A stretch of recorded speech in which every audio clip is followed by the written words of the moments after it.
बांग्लादेश में मुस्लिम समुदाय ने हिंदू गांव पर किया हमला, घरों को घेर कर हिंदुओं को गांव से बाहर निकाला, वीडियो भी सामने आया है। बांग्लादेश में हिंसा की भेंट चढ़े हिंदू, दंगाइयों ने कई मंदिरों में किया आगजनी, भारतीय सांस्कृतिक केंद्र में तोड़फोड़ किया और बांग्लादेश में हिंदुओं और मंदिरों को टारगेट कर रहे हैं दंगाई।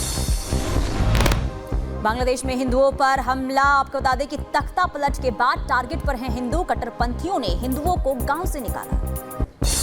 उत्तर बांग्लादेश में डंडों और पत्थरों से लैस भीड़ ने जेल में घुसकर उत्पात मचा दिया, 20 आतंकवादियों समेत 500 से ज्यादा कैदियों को छुड़ा दिया, कई जगहों पर आगजनी भी की गई। बांग्लादेश में प्रेम हाउस में प्रदर्शनकारियों ने रसोई घर में तोड़फोड़ की है, रसोई घर में तोड़फोड़ और खाना खाते भी वीडियो सामने आया है।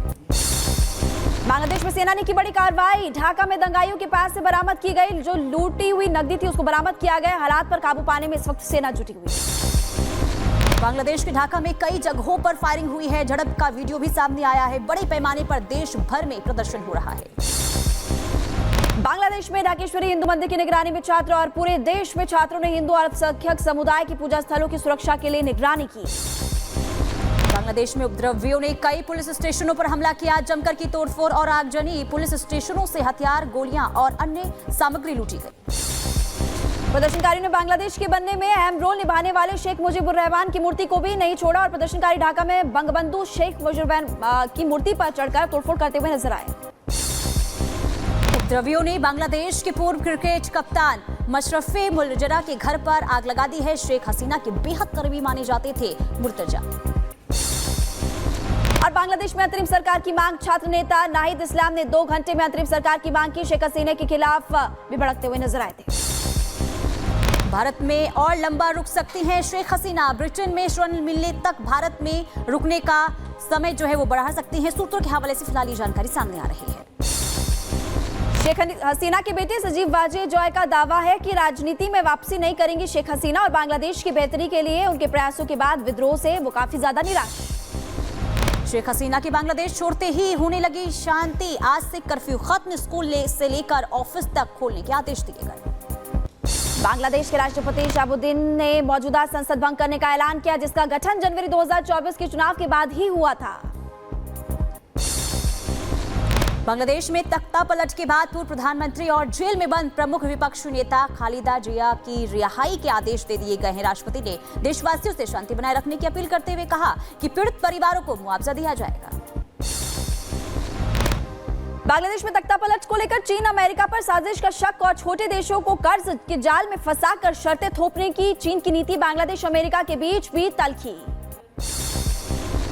बांग्लादेश में 10 सदस्यों की अंतरिम सरकार का होगा गठन, मोहम्मद यूनुस हो सकते हैं बांग्लादेश के नए प्रधानमंत्री।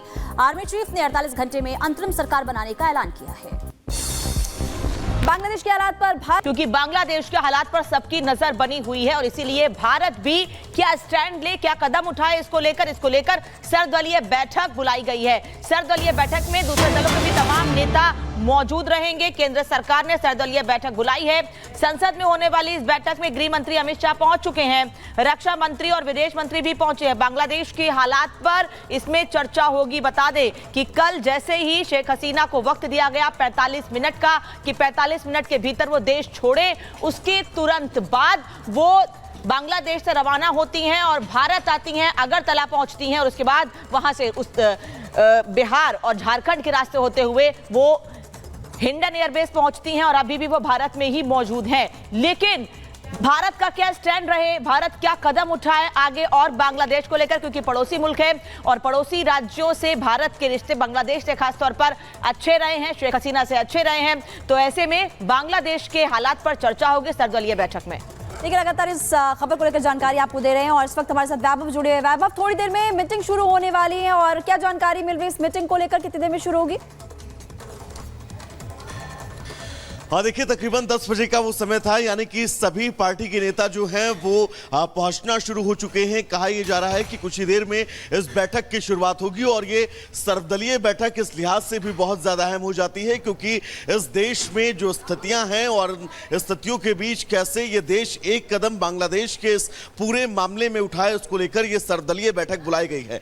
कल ममता बनर्जी ने भी ये बिल्कुल साफ कर दिया था और ये कहा था कि पश्चिम बंगाल के लोग किसी भी तरह की अफवाह में ना आए और और केंद्र सरकार के हर फैसले के साथ पश्चिम बंगाल सरकार खड़ी है। इस स्पष्टीकरण के बाद अब आज सर्वदलीय बैठक, क्योंकि इस वक्त शेख हसीना जो है वो भारत में ही मौजूद है, उनका अगला कदम क्या कुछ होगा इसको लेकर रुख अभी साफ नहीं है। लेकिन सबसे अहम यह है कि अब स्थितियों के बीच आज सर्वदलीय बैठक में क्या फैसला होगा। वो बांग्लादेश से निकलकर अगरतला और अगरतला से वो सीधा गाजियाबाद, गाजियाबाद से दिल्ली पहुंचती हैं और दिल्ली में ही इस वक्त वो मौजूद हैं। लेकिन कब तक उनकी मौजूदगी दिल्ली में रहेगी, उनकी मौजूदगी के बीच उसका आगे का कदम क्या होगा, भारत इस कदम में किस मजबूती के साथ बांग्लादेश के साथ खड़ा रहेगा। क्योंकि पिछले 10 सालों में अगर बात करें तो भारत के रिश्ते जो हैं वो बांग्लादेश से बहुत ज्यादा सहज रहे हैं। ऐसे में अब बांग्लादेश की पूर्व प्रधानमंत्री शेख हसीना का इन तमाम विपरीत हालातों में भारत के अंदर होना और अब कैसे देश एक फैसला ले बांग्लादेश के इस मुद्दे पर, यही वजह है कि आज संसद के नए परिसर में सर्वदलीय बैठक को बुलाया गया है, जहां पर सभी दलों के साथ राय मशवरा किया जाएगा और एस जयशंकर जो है वो मौजूदा हालात की जानकारी जो है वो सभी दलों के नेताओं को देंगे। यानी कि अब आगे स्थितियां स्पष्ट कैसे हों, आगे भारत की रणनीति क्या हो और भारत कैसे ठीक है वैभव, आप नजर बना के रखिए तमाम अपडेट्स आपसे लेकिन इस बीच बड़ी खबर सामने आ रही है। छात्र नेता नाहिद इस्लाम का बयान सामने आया है। मोहम्मद यूनुस को अंतरिम प्रधानमंत्री बनाने की अब मांग उठने लगी है।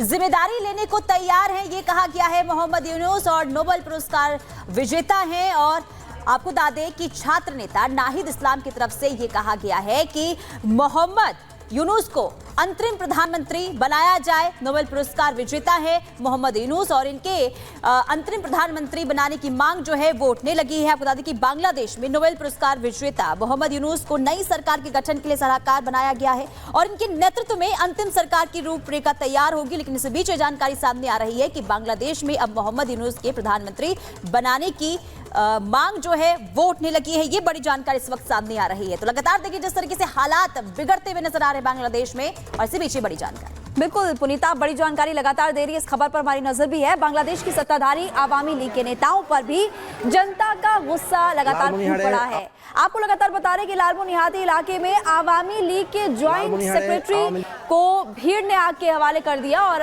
ऐसे में देखिए कुछ तस्वीरें इस वक्त आपकी टीवी स्क्रीन पर आप देखिए, घरों को निशाना बनाया जा रहा है, जो बड़े बड़े आवासों को निशाना बनाया जा रहा है। कल आपने वो तस्वीरें भी देखी थी, पीएम आवास में घुसकर प्रदर्शनकारी कैसे जो फर्नीचर था उसको अपने साथ ले गए, किचन में खाना बनाया, नारेबाजी की, खुशी जाहिर करते हुए नजर आए थे और तोड़फोड़, आगजनी, चारों तरफ कुछ ऐसी तस्वीरें सामने आ रही है। और इस वक्त भी आपको लगातार दिखा रहे चटगांव हो, अलग अलग जगह है बांग्लादेश की जहां पर जो बिल्डिंग्स है उनको आग के हवाले किया जा रहा है, गाड़ियों में तोड़फोड़ की जा रही है, पुलिस कर्मियों की भी मौत हो चुकी है। हालांकि सेना लगातार वहां पर स्थिति को संभालने की कोशिश करते हुए नजर आ रही है। लेकिन